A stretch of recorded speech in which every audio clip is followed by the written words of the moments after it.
गुरुजी राधे राधे। राधे राधे। गुरुजी मैं टूंडला से आई हूँ। कहाँ से? टूंडला से, फिरोजाबाद जिला। ठीक है। गुरुजी मैं ये पूछना चाहती हूँ, मुझे 11-12 साल हो गई एकादशी का व्रत करते करते, तो मैं इसका उद्यापन कर सकती हूँ? अब नहीं सदता व्रत क्या? नहीं, व्रत तो मैं रह रही हूँ, वैसे बताते हैं ना करना चाहिए, तो मैं ये आपसे पूछना चाहती हूँ। उद्यापन का मतलब क्या होता है?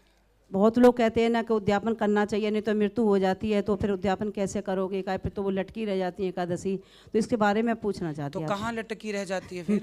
सब लोग बताते हैं गुरुजी।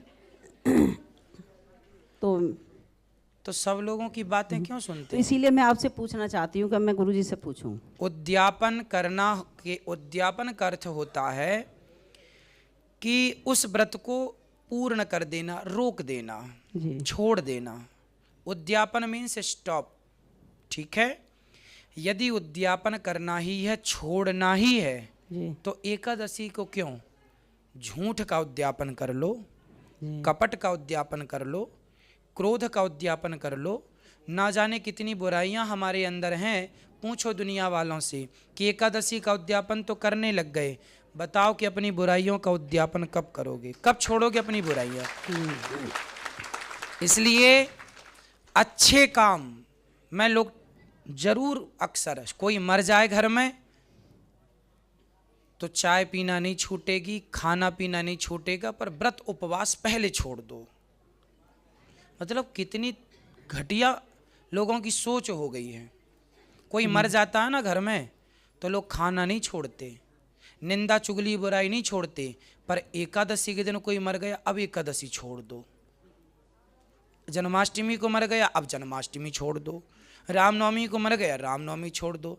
तो क्या रामनवमी को मरा था तो आप लोग रामनवमी को खाते नहीं हैं? नहीं गुरुजी, व्रत तो हम लोग रहते हैं, पर पूजा नहीं करते। चाय सारी पूजा करनी, पूजा क्यों छोड़ दी? सवाल हमारा आपसे। नहीं ये कहते हैं ना सूतक लग जाते तो पूजा नहीं करनी चाहिए। सूतक 13 दिन तेरही होने के बाद, अच्छा, तेरही होने के बाद कर सकते हैं सब चीजें। पर कुछ लोग ना 10 साल पहले एकादशी को कोई मर गया था तो अभी तक एकादशी नहीं कर रहे हैं, ऐसा भी लोग आप देखे होंगे। तो वो सब चीजें अंध चीजें, इसी को अंधश्रद्धा, अंधविश्वास, यही है सनातन संस्कृति का बिना लॉजिक का काम करते हैं आप लोग। जबकि हमारे सदग्रंथों में ये बातें कहीं नहीं लिखी।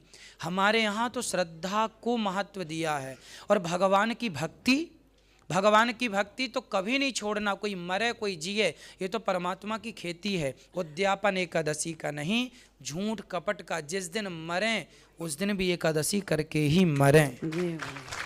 और एकादशी कहीं लटकी नहीं रहती। ये लोगों की जो झूठी बातें हैं, ये निकाल दो अपना कचरा दिमाग से। इसीलिए तो मैंने आपसे पूछने के लिए खड़ी हुई। ठीक है, जो आपसे कहे उससे कहना कि करने दो हमें एकादशी, तुम्हारे घर आ रहे हैं फलाहार करने। गुरुजी एक सवाल और है।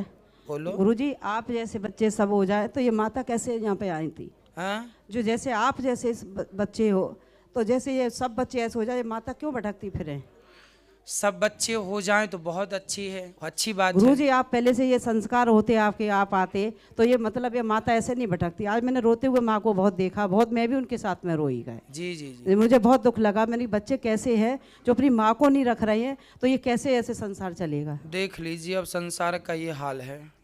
जो इस बात में मुझे बहुत दुख हो रहा है कि मैं माता को ऐसे निकाला जा रहा है, तो कैसे ऐसे संसार चलेगा? देख लीजिए अब हम तो देखो जो हम बन पड़ता है, समझाते भी हैं आपको, संस्कार भी देते हैं आपके बच्चों को, और करते भी हैं। हम तो कह के भी बताते हैं और करके भी बताते हैं। गुरुजी आप भी तो माँ के बच्चे हो ना? बिल्कुल। तो ऐसे बच्चों को सबको ऐसे सोचना चाहिए। देख रहे होंगे टीवी पे, चैनलों पे, सब पे। हाँ। तो ये क्या देख रहे हैं? तो ये बच्चे जो देख रहे हैं ना, वो लोग अच्छे हैं। जो कथा सुन रहे हैं वो अपनी माँ को नहीं निकाल रहे हैं। जो कथा से दूर हैं, अभी कोसों दूर हैं, वही ऐसे उत्पात मचा रहे हैं। और मैं गारंटी लेता हूँ कि वो बच्चे जिन्होंने अपनी माँ को छोड़ दिया, यदि वो भी कथा सुनने लग जाएं तो आज के आज उनके अंदर भी श्रद्धा जाग जाएगी माँ के प्रति।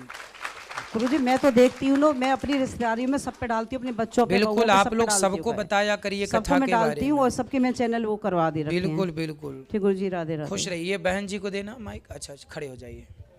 चैनल को सब्सक्राइब कर लीजिएगा आप लोग, शेयर कीजिएगा ताकि सब तक ये ज्ञान का प्रकाश पहुँचे। उमेश कुमार जी, एक प्रश्न है कि सत्य हमेशा अकेला क्यों होता है? उसका साथ देने वाला कोई क्यों नहीं होता? क्या सत्य हमेशा अकेला ही रहेगा? भीड़ में तो गीदड़ रहते हैं, भीड़ में कौन रहता है? शेर तो अकेला ही रहता है, तो सत्य शेर है इसलिए अकेला रहता है। झूठ गीदड़ है, इसलिए झूठे लोग ना 4-6 लोगों को इकट्ठा करते हैं, क्योंकि झुंड में रहते हैं गीदड़ लोग। सत्य शेर है, अकेला चलता है। सत्य को किसी की जरूरत नहीं है। मैंने सत्य कह दिया, बस डरने की जरूरत नहीं, कह दिया जो सिद्ध। मेरी बात आप भले ना मानो, पर सत्य यही है। 10 साल बाद पूछोगे तो यही रहेगा, 100 साल बाद पूछोगे तो यही सत्य है। सत्य सत्य है। झूठ बदलता है, झूठ देने वाले लोग ना बयान बदल देते हैं, कभी ऐसा कह दिया कभी ऐसा कह दिया, पर सत्य तो एक रहता है। 10 साल पहले जैसा था आज वैसा है, 10 साल बाद वैसा रहेगा। क्यों जी? सत्य कभी नहीं बदलता, सत्य तो सत्य है, इसलिए सत्य अकेला रहता है। लेकिन सत्य का साथ, अर्जुन का साथ भगवान ने दिया, तो अर्जुन का साथ नहीं, सत्य का। ठीक है, आप में से किसी का कोई सवाल है? चलो मैया जी पूछ लो।